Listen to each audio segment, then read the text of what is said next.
cara muito ousado, ele praticante de vários esportes, tudo mais, leitor ávido.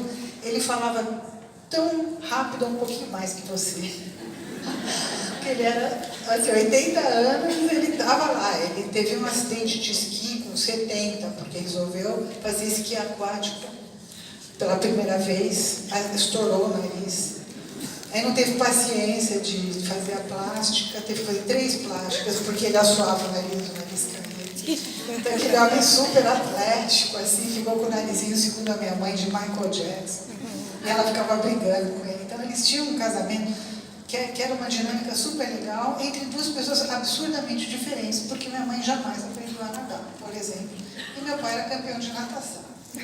O que eles tinham em comum? A conversa, né? Eles conversavam muito, e essa era uma conversa de contação de história, de contação de caso, uma parte do tempo. A minha família, tanto o lado do meu pai quanto da minha mãe, eles eram muito liberais, digamos assim, para a época, né? Meu avô era um cara, assim, veio da Bahia, se apaixonou por uma moça no cassino, foi lá, casou com ela, tirou da vida, foi muito feliz. A gente ouvia os telefonemas anônimos, assim, né, de Arruldão, que vinha um escândalo naquela época, tudo. Então era uma família, assim, muito diferente, né, muito destemida nas suas opções. Mas tinha uma regra que era não falar mal da vida alheia, não tenha isso. Ninguém entende muito bem o outro, podia ter fofoca, que tinha no lugar histórias, conversa de livro o tempo todo, contação. Então, eu trouxe para vocês aqui um pedacinho dessa história, porque várias pessoas depois do almoço vieram me perguntar desse livro, que é o Rotas Fantásticas, da FTD. É um livro que começou quando eu ainda estava trabalhando com o Tony. A gente fez uma matéria junto na época, lá na Folhinha, sobre o aniversário de São Paulo. Lembra? E eu fiz a noite do banheiro. Aquilo foi uma polêmica total que teve de pai escrevendo para um painel de leitores que o filho ficou com medo à noite. Aí eu tive que chamar um psiquiatra para me defender e tudo mais, porque fui considerada uma escritora malvada, né? Porque tinha escrito sobre a loira do banheiro, que era um assunto que jamais tinha sido escrito até então. Mas na hora que apareceu o impresso, o pai ficou bravíssimo. Falou: meu filho disse que a loira existe, ela saiu no jornal. Eu tinha sido, era uma brincadeira, porque a gente fez os Fantasmas de São Paulo. Acontece que a Ceciliane da FTD é uma editora muito sensível, muito ousada e criativa, e ela falou: eu vou transformar num livro, traz para mim e tal. E acabou que virou Rotas Fantásticas. Então, essa é uma história, eu vou contar um pedacinho para você, em homenagem ao Ricardo, porque é um conto popular. Vovó Maria, região Dracena, São Paulo, informante. João da Cruz Cordeiro, idade 54 anos, profissão caminhoneiro aposentado. Juro de dedo cruzado, pode acreditar, aconteceu de verdade, foi uma noite fria para danar. Eu tinha parado num bar para tomar um copo de café, já passava das 11, eu estava bem chumbado, mas não queria dormir, precisava chegar em Dracena, só faltavam 100 quilômetros para Junqueirópolis, a última cidade. Depois era só entregar o caminhão. Eu tinha combinado que voltava de ônibus para São Paulo, ainda bem. Depois daquela noite, fiquei 30 dias sem dirigir, o medo me matava. Sabe como é? Mesmo para quem está acostumado, às vezes o medo bate forte. Tem dia, quer dizer, tem noite, que não dá não. A estrada estava vazia. De vez em quando eu vi um bicho, morcego, cachorro, passando na frente do caminhão. Liguei o carro, cantei um pouco, deu sono. Medo e sono não tem coisa pior, eu tinha um pressentimento. De repente, um sujeito pedindo carona. Gente na estrada assim à noite é perigo na certa. Mas quando bati o valor na cara dele, vi que era só um estudante, um garotão. Parei e abri a porta. É bom ter com quem conversar. Para onde você vai? Perguntei. Vou para Sorocaba, minha família é de lá. E por que você está pedindo carona? Eu vinha de ônibus, deu pane no motor, os caras estão lá atrás. Que estranho, pensei. Será que eu dormi na estrada? Eu fiquei bem quieto, não tinha visto nada. O menino continuou. Amanhã eu tenho que fazer uma entrevista, não posso faltar. Entrevista para quê? Para fazer um estágio numa fazenda, ele respondeu. Eu estudo agronomia. Fiquei satisfeito, o rapaz era boa pessoa. Assim meu sono passava, aumentou então, mas já estava passando. Se eu soubesse. Bom, lá pelas tantas, quando a estrada estava completamente vazia, abriu para tudo quanto é lado, lá que o menino me pergunta assim: Ô tio, o senhor já ouviu falar da vovó Maria? Como é que é? Vovó Maria, velha feiticeira. Cruz credo, menino, que é isso? É um fantasma das estradas. Ah, sai pra lá, eu não gosto das coisas não. Me contaram que ela era uma velha danada de ruim. Fez tanto feitiço, tanta maldade, que quando morreu virou alma penada. E que ela corre pelas estradas, assustando o caminhoneiro. Tá louco? Cala a boca! Mas juro que é verdade, já morreu gente por causa da velha. Ela é louca.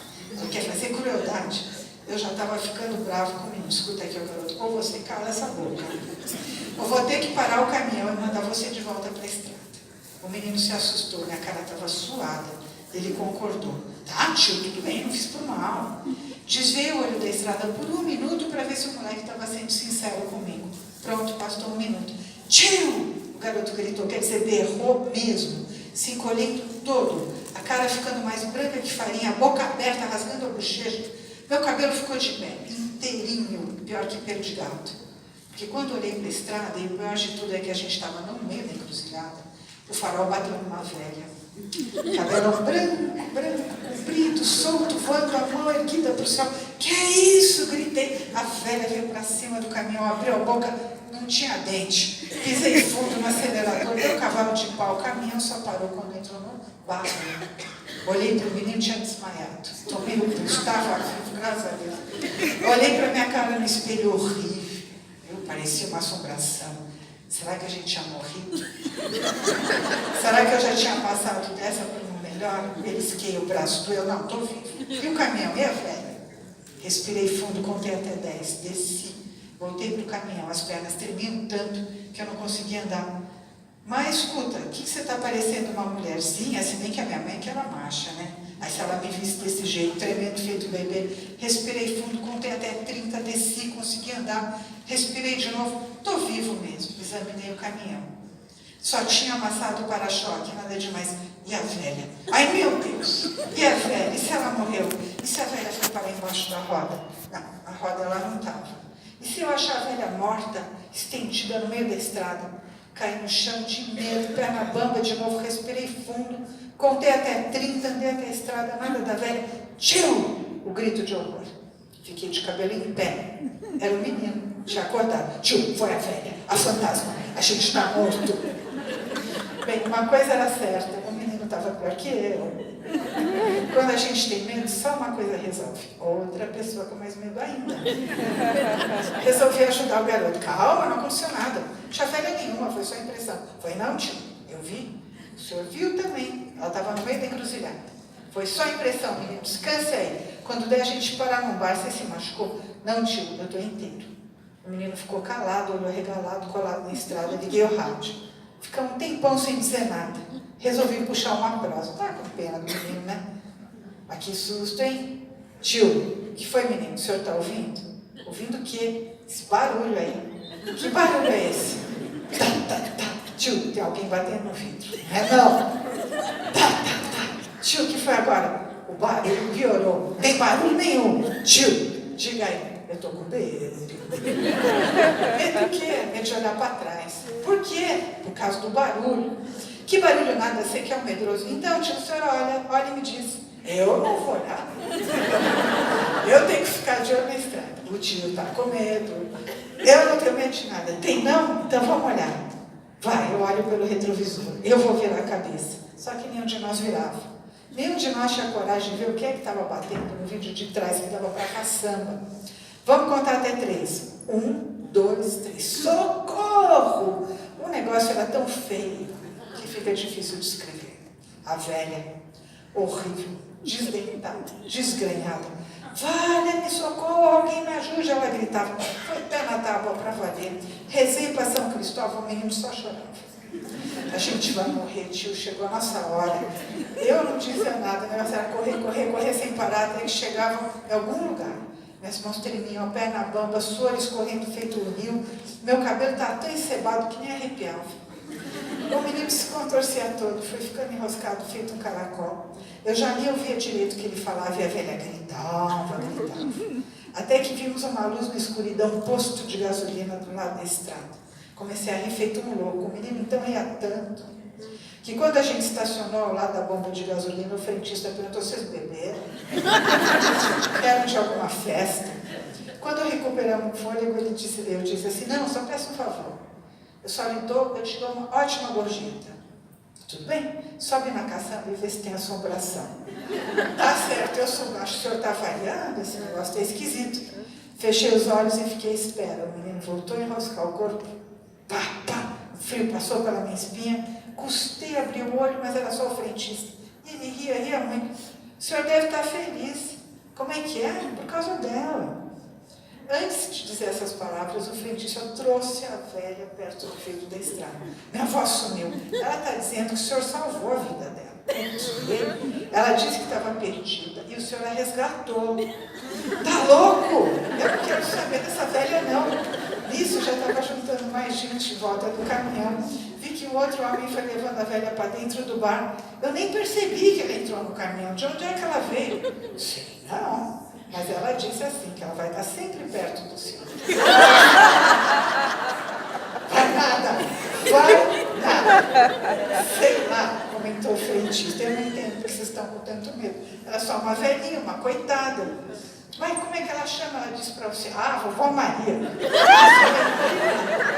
O menino e eu trocamos uma olhada, eu paguei pelo combustível, eu recebi a chave, dei partida a pé na tábua, para nunca mais voltar. E a velha, você quer saber? Eu não.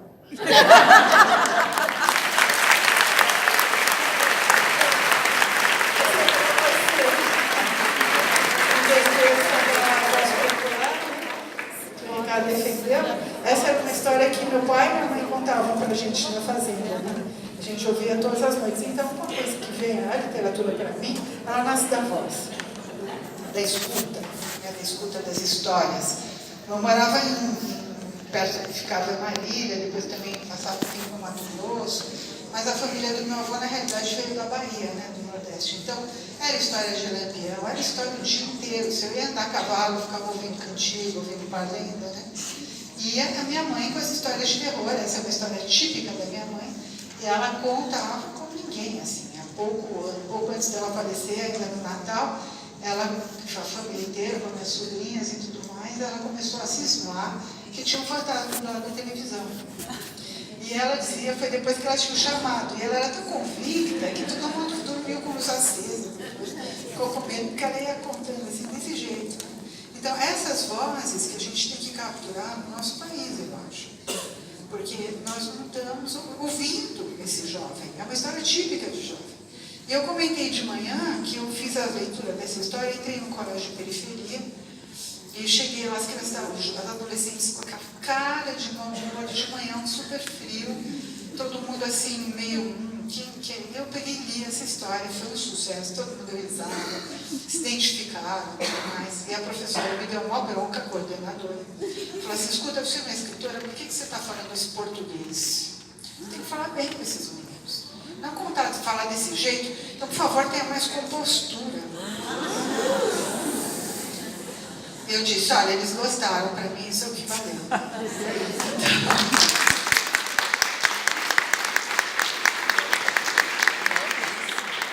Voltando às leituras de descoberta, porque os meninos levantaram logo, eu me identifiquei, eu já ouvi história de terror, aí ficou uma filhinha para me contar a lenda urbana, e eram lendas incríveis do interior da Bahia, pena que eu não memorizei todas, entendeu? Cada vez que eu viajo, eu fico pensando quanta história não contada, que coisa, né?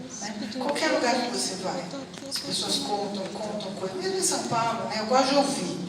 Então, eu gosto de ficar em fila de banco, eu gosto de ficar em fila de supermercado, Então, tinha uma mulher que deu bronca na sorveteria, para de me ouvir, que eu sei que você está prestando atenção. E eu estava. Mas é assim que vai vindo, na escuta do que eu digo, que é a escuta da vida. E o menino disse, eu me identifiquei, o outro falou, não consegui parar de ler. E finalmente o menino falou, outro elogio de jovem, que a gente ouve muito, eles dizem assim, já postei. Então, essa história, teve os meninos que encenaram essa história. E fizeram tipo um videozinho, assim, postaram na internet mesmo e tal. Então, essas são algumas das maneiras que os jovens leitores encontram para expressar seu carinho por um livro. Se nós perguntarmos a uma criança porque ela gostou da história, ela pode responder algo como, porque tem dragão, porque eu adoro princesa. Ou seja, Em período de leitura de conto maravilhoso, ou narrativa como as fábulas da Ruth, algumas fábulas de vocês, as crianças destacam pedaços daquela história, se apropriam daquilo. Eu lembro de dois casos de pequenininhos. Um gostava a parte dos três porquinhos, que a mãe dizia assim, vão embora. Era, obviamente, época de adaptação nos pequenininhos. Ele tinha que ficar lendo aquela... A mãe dos três porquinhos falou o quê? Vão embora. Eles gostavam. E o outro era um menino doidinho que queria que repetisse toda hora que a bruxa cortava o cabelo da Rapunzel. Eu nunca descobri qual era a coisa. Qual era o lance dele? Eu sei que aí ele ficava com medo, ele chupava tudo assim, ó. Ele põe os dois dedos aqui e agarrava quem ficasse do lado para ouvir essa parte. A gente repetia. Invariavelmente ele apanhava, porque o do lado não gostava de se agarrar. E não ligava. Ele gostava desse ritual de ter medo junto. Então são as histórias que eu chamo de terrir. As histórias orais da tradição, elas colocam a gente nesse barco existencial que é a condição humana. Não, por acaso, essa história é na estrada, é no escuro, tanto faz a idade dos dois, na verdade. Um está conduzindo o caminhão, outro está do lado. O símbolo do adulto é porque ele que está conduzindo a história, né? Mas a velha é o acaso. Meu pai, por exemplo, achava nas interpretações que era velha mesmo, que ela tinha caído para o lado e tal. Já minha mãe dizia que era fantasma, meu pai tinha certeza que ela era gente. E essa discussão nunca foi elucidada, né? Então, essas questões que ambos apontaram, da múltipla interpretação, da maneira como cada um se apropria da história, é que são uma riqueza. Porque se a gente é civilizado, a gente sabe ouvir o outro, mesmo que discordando. Isso é uma das coisas que a literatura ensina. Você não vai bater porque o cabelo da Rapunzel, se você 3 anos, né, você pode apanhar por causa de uma roda de histórias, você tem medo, mas... Aí, continuando, o jovem, ele já não busca pedaços de história que ele guarda. Ele busca identificação, emoção, poesia e entendimento do mundo. Então, quando visito as escolas, ouço constantemente um comentário que me parece injusto. O jovem não lê. No entanto, quando eu era jovem, livros para jovens não existiam, não constavam da lista de mais vendidos, sequer havia esse tipo de classificação nas listas de modo geral. O fato dessa categoria agora constar ao lado de ficção, autoajuda, economia, etc., já contraria essa afirmação. Eu tinha, quando muito, a Biblioteca das Moças, que era a minha tia-avó que me dava, com aquelas histórias adocicadíssimas. Tinha fotonovela, não sei se vocês lembram, que todo mundo lia bastante também, e havia conto de fada. Né? Mas, assim, justamente no caso do Tony, que ele comenta que tinha pouco herói masculino, não tinha mesmo. Tinha essas histórias de menina, mas raramente se via o fulano, que era o milionário, que casou com esse clã. Né? Eu não costumo ouvir esses comentários entre os pais, quando eu converso em feira de livro ou em palestra. Pelo contrário, já me aconteceu de ouvir pais dizendo a mim que chegaram aos meus livros a pedido dos filhos. Essa queixa vem de professores. Quem seriam, então, os jovens que adquirem as centenas de exemplares de livros vendidos nas listas? É invisível? É best-seller que ninguém lê? Quem é que está comprando? O que buscam em suas leituras? Há 3 anos, um grande grupo de jovens compareceu a uma palestra minha em Porto Alegre. Eles queriam só de uma única coisa: como faz para escrever história igual a serial da Netflix? E eu disse: lê os clássicos, né? Tem um repertório. Uma história conversa com a outra. E cada vez que você traz uma versão para uma história, aquela mudancinha, isso que diz o Ítalo Calvino, né? Ele fala assim: aquele pedacinho do cabelo da bruxa que você mudou já é sua autoria, né? Ele diz no Fábulas Italianas, é quando a alma passa. O narrador colocou ali a sua parte. Você tem que ter esse repertório, tem que conhecer as várias maneiras de narrar, né?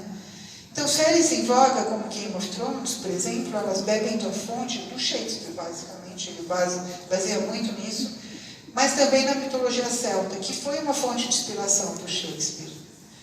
E de onde vêm essas histórias tão antigas? Né? Segundo os antropólogos, de uma necessidade de pensar o mundo por meio de narrativa. Eu queria citar aqui o Olívio Jecupé, que é um escritor indígena que eu adoro. Eu lembro que logo eu conheci o Olívio, a gente estava fazendo uma oficina de criação com o Daniel Munduruku, e aí eu contei a história do Pequeno Príncipe, que eu adorava, achava linda, o Pequeno Príncipe não, da patinho feio. Falei, essa era a minha história quando eu era criança. Eu achava linda essa história, porque no fim ele virou cisne, né? E o Olívio falou que história besta, hein, pronto. Nossa, Heloísa, eu detestei. Eu falei, mas por quê? Porque, uai, virou outra coisa para ser feliz. Tem que ficar feio, todo mundo gostar. Aí a história é feliz.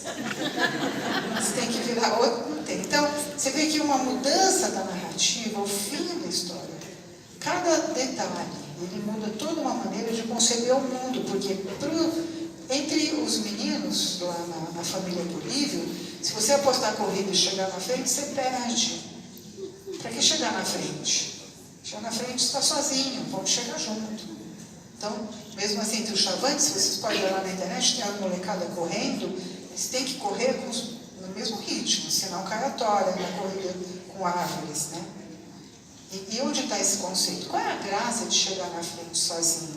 Eu me lembro, assim, que eu gostava muito do Ayrton Senna, ainda admiro e curto, uma coisa não impede a outra, mas é o herói da vida do meu pai.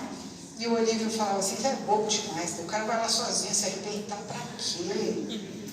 Para ser o mais rápido? Ué, ele não é passarinho, né? Não precisa assim.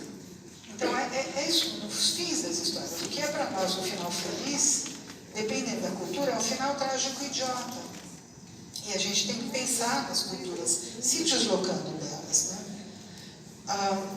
Os clássicos, também eu gostaria de citar aqui a mitologia aborígene, que é outra mitologia da qual se bebe muito, e também no Game of Thrones tem uma certa nuance, né, desse pensamento. Eles acreditam que tudo tem que ser sonhado para depois existir. O sonho é um grande tema do Shakespeare também, né? Só que o pajé aborígene tem um que corre para frente para ter a visão do que foi sonhado no futuro. Quando ele corre para trás, ele tem a visão do que foi sonhado no seu passado. E como você recupera teu sonho? Através das histórias, através da arte, da música, da pintura. E quando você tem esse contato, o sonho que você fez para si próprio surge na tua mente, no teu coração, e você se resgata enquanto ser humano. Por que você veio aqui? Então, essa é uma mitologia que eu acho de uma poesia absurda, uma poesia oral, né? Que também são as lendas e os mitos que marcam a vida e que impregnam todas essas narrativas que estão na moda agora. Mas o menino brasileiro, muitas vezes, ele não se apropria dos próprios mitos, da terra dele. Então, um autor que eu amo, dos narradores, é o Érico Veríssimo, tem Pio Vento, por exemplo. Acho um grande narrador de aventuras mesmo, né? Aquilo é maravilhoso. E não é muito lido em escola, né? Raramente se vê. Na época teve a fase, assim, de vez em quando eles fazem algum filme da Anitta Garibaldi, o pessoal vai dar uma olhada, teve uma época da Globo e tal, mas não é realmente uma série de livros que é tão lida assim. Mas são o Capitão, os cavalos, aquelas mulheres fortíssimas, né? É uma série que podia estar sendo lida quando vem esse amor pela aventura, né? Que é o amor do adolescente, muitas vezes. Ele tem também o foco narrativo interno, a descoberta, mas ele gosta também de sonhar com as grandes aventuras. E nós temos. E também, eu digo assim, façam essas crianças contar a história dos seus lugares. Parar de esconder o livro proibido que não pode trazer para a escola. Sabe? Isso é típico de brasileiro, de modo geral, porque o Paulo Coelho, que é um autor que eu gosto, é o best-seller que ninguém lia. Quantas palestras eu dei e falava assim os professores, gente, alguém está lendo Paulo Coelho? Ninguém levantava a mão. Aí eu falava, eu estou, eu também, olha. Então, essa vergonha de certos livros, uma coisa muito própria da nossa cultura, né? A gente gosta do importado que está na moda naquele momento. Por quê? E o seu livro pessoal, aquele livro que todo mundo detesta e você gostou? Eu gostava de um livro da Biblioteca das Moças, que eu ganhei da minha tia, que era uma história horrorosa, que acabava muito mal, porque minha tia gostava de tragédia. História de uma condessa, que daí é morta e tal. Sabe essa história dá tudo errado? Eu gostava. Tenho esse livro até hoje, marcou minha vida. Mas se você está no efeito manada, você não pode dizer esse tipo de coisa, você nem se permite. A tecnologia é uma extensão do ser, ela não é o ser. Ela é maravilhosa, eu gosto, curto pra caramba, ela vai desenvolver mais. Mas até hoje todo mundo morre com 100 e poucos anos. O bebê demora 9 meses para nascer. Então, o biológico, a concretude do ser também continua igual. Não por acaso, os sonhos são também um dos temas prediletos dos jovens, expressos em sua preferência por diários, prosa poética, fragmento de texto postado na internet. Podemos dizer que os contos de fadas sejam narrativas de sonho. Qual é a diferença entre uma história considerada maravilhosa e uma história de ficção fantástica, como Game of Thrones, por exemplo? As duas têm castelo, rei, rainha, dragão e animal mágico. O final, felizes para sempre. Ao contrário da convenção de final com resolução feliz, que a gente expressa na abertura, era uma vez. As narrativas fantásticas contemporâneas modernas não dão garantias, pelo contrário.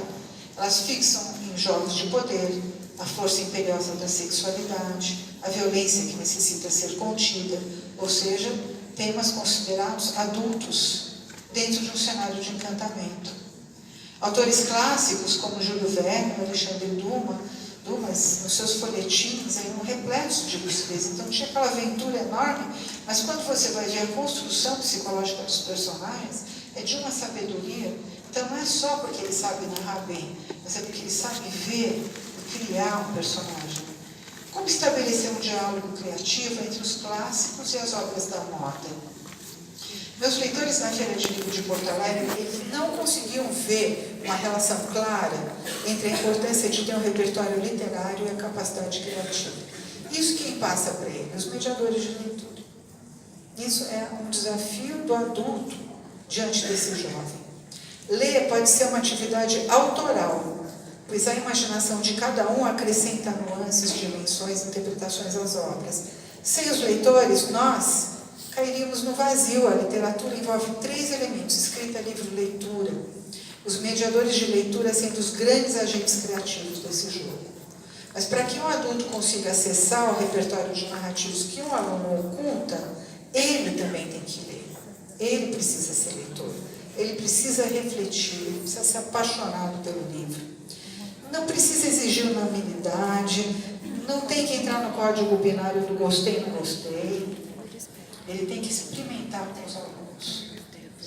Ele tem que ver outras formas de relacionamento com a literatura, sem que isso implique na incompreensão. Porque o que entendi dessa história, como bem disse o Ricardo, a história é uma máquina de emanar significados. Ela é um jogo que potencializa inúmeros significados. Se você fala assim, o que você entendeu da história, imediatamente o jovem já vai pensar que tem algo que tem que ser entendido ali, que o professor sabe e ele não. Ao passo que se você diz o que eu captei dessa história, o que você captou, e jogar com essa rede de interpretações, aí você tem uma conversa que realmente vai levar para a construção de um cidadão. E de uma pessoa mais feliz também. Na adolescência, o repúdio de uma obra pode expressar um fascínio profundo pela mesma, paradoxalmente. Meu pai, eu gosto sempre de contar isso também, ele detestava apaixonadamente o Nelson Rodrigues. Mas como ele tinha ódio do Nelson Rodrigues? Eu não suporto esse depravado, falando essas coisas assim. E comprava todos os livros para xingar. E aí a gente ia correndo lá na estante do Nelson Rodrigues, ver por que ele tinha raiva ainda, queria esse livro. E descobriu que havia ali, mas era uma obra que tocou na vida dele o tempo todo. Hoje em dia eu entendo por quê. Quando se analisa grandes sucessos estrangeiros, como Guerra nas Estrelas, Jogos Vorazes, ou mesmo Game of Thrones, a gente vê que não tem grandes mestres da narrativa. Onde está o sábio, a fada madrinha, o ancião com a palavra certa? Nós temos histórias com a falência dos mestres, todas elas. Vocês podem olhar no Jornada nas Estrelas, é um mestre fazendo bobagem atrás do outro. Todos eles vão errando. Quando você olha, por exemplo, o Alexandre Dumas, no Conde de Monte Cristo, o mestre falha também. Porque quando ele aconselha aquele personagem sofrido que é o Edmund Dantes, que foi injustamente preso, ele não trabalha o coração e a tolerância. Então, o Edmund vira um vingador do futuro. Ele sai aprontando com todo mundo. Ele falhou o mestre. E é interessante porque o Dumas fala isso. O próprio mestre fala, ele tem uma crise de consciência e diz, eu falhei. O que eu observo nas escolas é um medo enorme que o professor tem de falhar. Muita cobrança, né, tanto por parte da escola, quanto por parte dos pais, da sociedade como um todo, se depositou no professor a salvação de tudo. Né? Então, ele tem que resolver na escola como um todo. E se você falha, e acontece a falha, você tem um problema. E numa sociedade hedonista, né, que o jovem tem que adorar tudo. tudo tem que ser sucesso. Só que a escola não é a Xuxa, não é o shopping center, não é o lugar do consumismo. Ele não precisa adorar todas essas histórias, ele pode conversar sobre elas, discutir, pensar, trocar. Né? Mas os professores vão ficando muito tolhidos e com muito medo. Isso num lugar também em que o adulto, né, a gente vive uma época que o adulto não é tão valorizado. Nós temos a juventude maravilhosa, brilhante, nós temos a terceira idade, que é bacana, todo mundo gosta, mas tem aquele pedaço que o adulto tem muita dificuldade de habitar. Ele quer ser jovem de novo. Né? Então, toda essa indústria, né, do rejuvenescimento, ele não quer chegar na outra parte. Mas eu não acho que é só físico, eu acho que é uma dificuldade de assumir o lugar do adulto mesmo, de ter coragem de dizer para esse jovem que é muito brilhante, que ele domina a tecnologia, que ele sabe um monte de coisa, ele fala, olha, você sabe mesmo, só que você não sabe da vida. Eu sou seu pai, sou seu professor. E eu vivi, eu não vou mandar em você, mas a gente pode trocar um pouco de experiência sobre coisas que você não viveu. Isso é um lugar difícil de fazer, é um lugar complicado de habitar, mas você não faz. Você tem jovens com o quê? A geração milênio, tão idealizada, os gênios e tudo mais, síndrome do pânico, depressão, adição, distúrbio alimentar. Ele está órfão, isso é problema de órfão, de abandono, em famílias riquíssimas às vezes. Né? Ele precisa do adulto, ele tem que trocar com alguém, não é só terceirizar, né? Porque daí então terceiriza e tudo mais. A gente vê, assim, quando você repara nos filmes, você vê que os terapeutas estão lá, estão firmes, estão sempre falando a palavra certa e tudo. Mas ele tem uma profissão que o induz a isso. Você raramente vê um personagem como um sábio, no Ocidente. Né? Eu comentei também de manhã que no Oriente não, mestre é mestre. Tanto que agora a grande mestre, o grande moda da China, chama Ip Man, né? Tem na Netflix, se vocês puderem ver, ele era o mestre do Bruce Lee, virou a grande moda. Todo mundo está estudando quem é esse cara. Então, mestre lá é mestre, idoso é idoso, é mais um problema da nossa sociedade ocidental. Que a gente tem que pensar e assumir esse lugar. Se o jovem domina a tecnologia mais facilmente, isso não significa que ele seja mais apto na arte de viver. Que os mestres, então, possam redescobrir a própria juventude. Porque ele tem que aprender com o jovem também, ele não domina essa passagem. Para acompanhar o ingresso no mundo adulto de seus alunos, instaurando assim um meio de comunicação incessante e instigante. E talvez usando a literatura, as narrativas, como uma busca de significados, a eterna rede vital que permeia a passagem das relações e das gerações. Ler é descobrir-se em sua própria humanidade, compartilhar desse compêndio de experiência humana que se chama literatura. Muito obrigada.